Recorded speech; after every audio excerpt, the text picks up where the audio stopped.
Ah, c'est deuil. Bonjour à tous, c'est le sultan Tiesco, le rebelle, le gringo. Ce message est pour le président Alassane Dramane Ouattara. Je tiens à lui présenter toutes mes sincères excuses concernant les injures publiques lors d'un de mes directs sur TikTok avec un de ses partisans. Ce partisan en question m'a dit que toi, tu es qui? Tu peux faire quoi devant Alassane Ouattara? Voilà pourquoi je me suis laissé aller par la colère. J'estime que le président Alassane Ouattara n'est pas Dieu, n'est pas supérieur à moi. Donc j'ai très mal pris les propos de son partisan et je me suis laissé aller dans les injures. Et j'ai insulté, alors je présente mes excuses. Le combat dans lequel je suis, c'est un combat de révolution, c'est un combat panafricain, c'est un combat de dignité. Et ce combat n'a pas besoin d'injures. J'aimerais montrer le bon exemple à tous ceux qui sont dans ce combat, dans cette lutte que nos ancêtres ont commencé contre les impérialistes, ceux-là même qui nous retardent. Donc, il n'y a pas besoin d'injures, il n'y a pas besoin d'insultes, il n'y a pas besoin de manque de respect. J'ai aujourd'hui des grands leaders panafricains, révolutionnaires et présidents comme Assimi Goïta, comme Ibrahim Traoré, comme Abdourahmane Tiani, qui n'ont pas eu besoin d'insultes pour prendre le pouvoir et pour diriger le peuple. Aujourd'hui, ils forment l'Alliance des États du Sahel, qui est l'AES, qui est un très bon exemple de panafricanisme et de révolution anti-impériale. Et voilà pourquoi je soutiens cette révolution en tant que jeune Africain. Et c'est ce que je souhaite pour mon pays, la Côte d'Ivoire. Parce qu'on a assez souffert, on a assez pillé l'Afrique. Aujourd'hui, la Côte d'Ivoire et l'Afrique tout entière est dans un tournant très décisif. L'heure de la révolution a sonné. Les Africains méritent leur dignité. Le coût de la vie aujourd'hui en Afrique est beaucoup trop cher. La pauvreté grandissante en Afrique. Depuis les soi-disant indépendances, nous ne voyons pas l'évolution de l'Afrique. Nos pays sont envahis par des Libanais, par des Français, par des Américains, des Allemands, des Belges et des Européens, etc.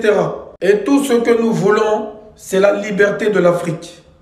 Alors, je tiens sincèrement à présenter toutes mes excuses à toutes les mamans, tous les papas, à toute la jeunesse africaine, si j'ai eu à proférer des injures graves à l'encontre d'un ancien chef d'État ou un chef d'État en exercice.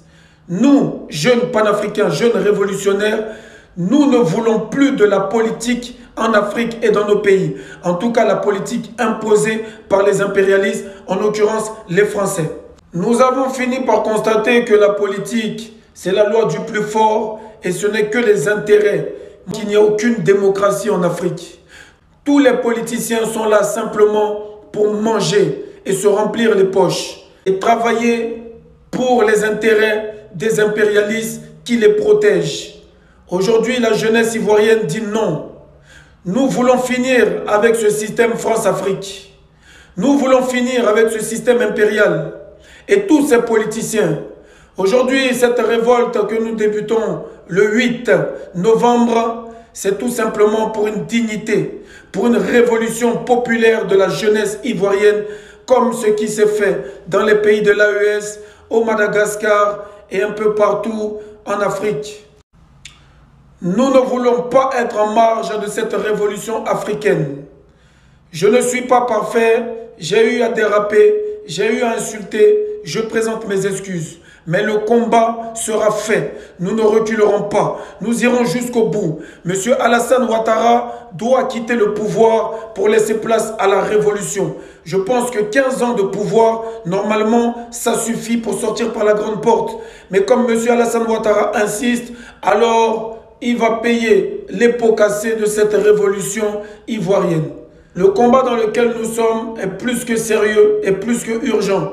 Nous avons besoin de toute la jeunesse. Aujourd'hui, beaucoup sont dans la diaspora et ils peuvent parler parce qu'ils sont dans des pays où la démocratie permet de parler et de critiquer sans être encagoulés, kidnappés et jetés en prison. Ceux qui sont en Côte d'Ivoire, qui ne peuvent pas parler, qui ne peuvent pas participer à la vie politique, qui ne peuvent pas critiquer la vie politique, comme le jeune Ziggy qui a été kidnappé, encagoulé et emprisonné, vous ne pouvez que marcher. La jeunesse ivoirienne ne peut que marcher. Oui, c'est moi qui ai dit qu'il faut prendre des lance-pierres, mais uniquement en cas de légitime défense. Nous sommes dans un moment clé de notre histoire et nous ne devons pas rester en marge. Cette génération est la génération qui va libérer l'Afrique définitivement. Je suis un artiste engagé, je suis un artiste révolutionnaire. Alors mon devoir est de sensibiliser, et d'éveiller les consciences et de chanter. Vive la liberté, vive la révolution, vive l'AES, à bas la France-Afrique, à bas la politique France-Afrique.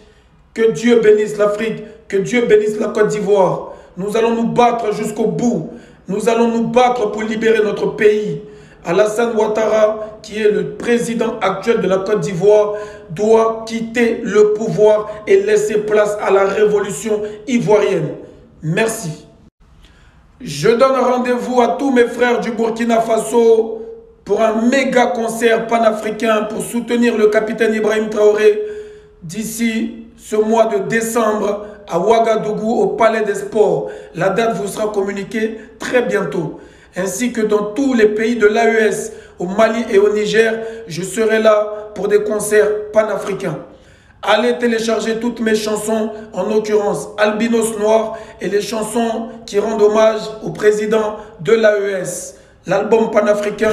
Magasin, ils l'ont pris dans ça. Il était encagoulé. Est-ce que tu es parmi les voleurs? Pas est-ce que tu es parmi les voleurs, il a été arrêté. Non, où tu as enlevé ce soir? Il sortait avec une autre chanteuse camerounaise. Il sait de qui je parle. Mais c'est elle qui est allée le faire sortir de prison. C'est un voleur. C'est pour ça qu'il a fui, il allait se cacher, il est venu en Côte d'Ivoire, puis après, hop, il est allé aux États-Unis. Il se court. Parce que la justice française doit le juger. Je vais même mener les enquêtes pour savoir s'ils n'ont pas jugé, même par contumace, pour le condamner. C'est un voleur. Donc aujourd'hui, comment rentrer dans le réseau des, comment on appelle ça, des Burkinabés? Donc, le général, si on comprend bien, tu veux nous dire c'est pour cette raison qu'il a fui le territoire français pour aller s'exiler aux États-Unis. Merci beaucoup. Vous avez maintenant tout compris. S'il dit c'est faux, il n'est qu'à appeler sa maman ici. Bon, bref. On va aller maintenant pas à pas sur les raisons qui motivent l'échec de la musique ivoirienne à se comporter ainsi. Le monsieur est mort, donc il veut se donner maintenant une existence. C'est-à-dire, il veut exister. Et pour exister, il n'y a pas deux choix. Il faut laper l'anus du président. Non, il n'y a pas de manque de respect. Tu auras la parole tout à l'heure. C'est depuis là.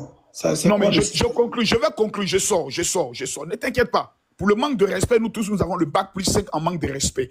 Mais non, un voleur et un ancien tola, pour moi, ne pourra pas chuter. Mais calme-toi, ferme ton micro. Tu as peur ou quoi? Tu n'en connais pas peur, ferme ton micro. On va maintenant t'aider maintenant. Parce que nous savons aujourd'hui que tu veux laper l'anus de Ibrahim Traoré. Et je ne sais pas si c'est toi qui veux lui donner ton anus, mais si tu veux laper son anus.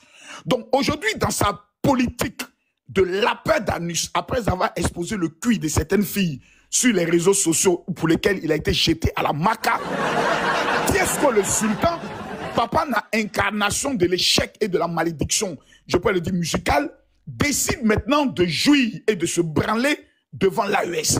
Je vais insulter Alassane Ouattara tous les jours, là comme ça, ils vont m'appeler, Ibrahim Maïga va m'appeler pour me donner un peu d'argent, parce qu'actuellement c'est chaud au niveau des États-Unis. Donc comprenez, un mendiant ne changera jamais la manière de s'asseoir.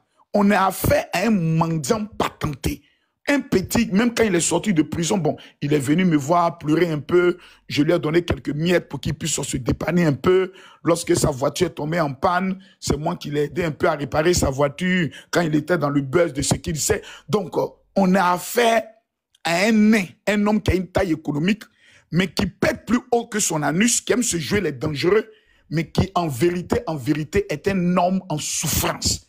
Tiesco le sultan a besoin de faire 3 jours de jeûne sans manger et sans boire afin qu'on puisse le puriger avec une huile d'onction spéciale pour sa délivrance totale. C'est vrai que la haine et la jalousie d'un bon paresseux l'amènent à pouvoir dénigrer son pays. Mais hélas, il se tombe maintenant des pays. Va dénigrer la France parce que tu es français. Maintenant, si tu nous dis ici que tu es un panafricain pur et dur, Ouvre ta caméra, déchire le passeport français.